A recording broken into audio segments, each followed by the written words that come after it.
Today on Veterans Day, most of us say the right thing. But let's be honest, we fall way short of doing the right thing way too often when it comes to our veterans. Did you know that veterans are often turned away from jobs because their skill set doesn't meet employers' needs? It's clearly short-sighted. And are we really showing gratitude for their service by the way that we are abusing ourselves in our democracy right now? Let's talk about this. I want to bring in Jake Wood, who's the co-founder of Team Rubicon, which helps vets transition to civilian life. He's also a Marine Corps veteran who served in Iraq and Afghanistan. It's good to see you, big brother. Hey, how you doing, Chris? Thanks for having me on. Before we discuss anything else, I have been directly reminded to say hello to Big V, Valia, your daughter, your oldest, who's at home right now watching her daddy on TV. So hello to her. Nice to see you. I look forward to you being taller than me and soon. Jake, it's good to have you here. Let's start with the problem. First, the macro problem. You say that people say to you, thank you for your service, but you don't believe they show thanks with what's going on in this country. How so?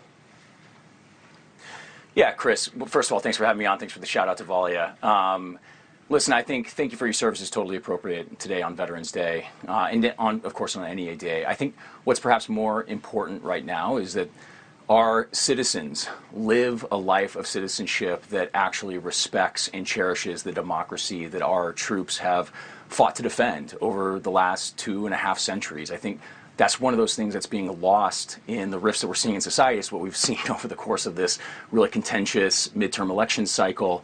And for me, as a veteran who has served overseas in 2 combat zones, that is far more important than the 4 words, thank you for your service. Now, when you talk about veterans specifically, what have you learned about how transition back into the workplace and in communities could be made better for veterans that feeds into your success with Team Rubicon, which I encourage everybody to Google, RUBICON, donate, and just look at the amazing work that you guys do. But what have you learned?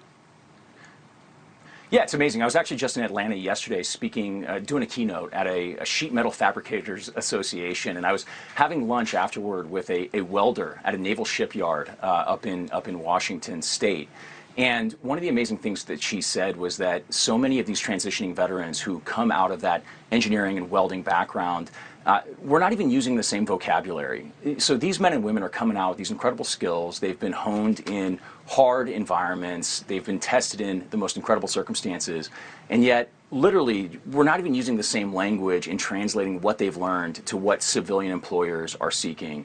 And then I think furthermore, one of the things that we've observed after 2 decades of war is that these men and women are coming out and they're looking for something more than just a paycheck. They're looking for the opportunity to contribute to a mission.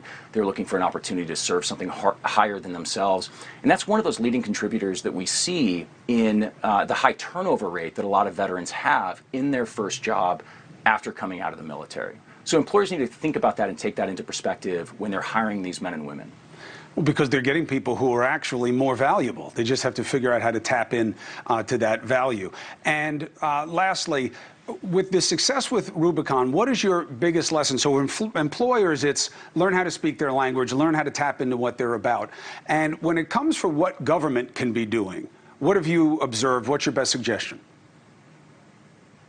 Well, I think one of the things we've certainly learned 12 years into Team Rubicon, where we take men and women who've served in the military, we retrain them for disaster response work, humanitarian relief work around the globe and around the United States, is that these men and women, they have had hundreds of billions of dollars invested into their skill, their experience by the Pentagon over the course of the last 2 decades. What are we, as the civilian sector, doing to tap into that skill? Certainly one of the things that we've observed responding to disasters is there's nobody on the planet better prepared to handle the chaos, the uncertainty, the volatility of a disaster zone or a crisis like what we're seeing in Ukraine. And certainly the civilian sector has seen over the last 2.5 years just how volatile and uncertain the economic, the social environment can be in the United States. So is that the type of person that you want on your team that can handle any moment, rise to any occasion?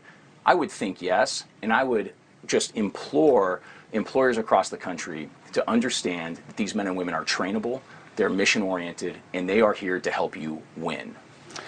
Jake Wood, anything I can do to help with the work that you're doing, I'm always a call away. Thank you so much, and God bless the family. Thank you. And thank you for your service. Hey, thank you for watching.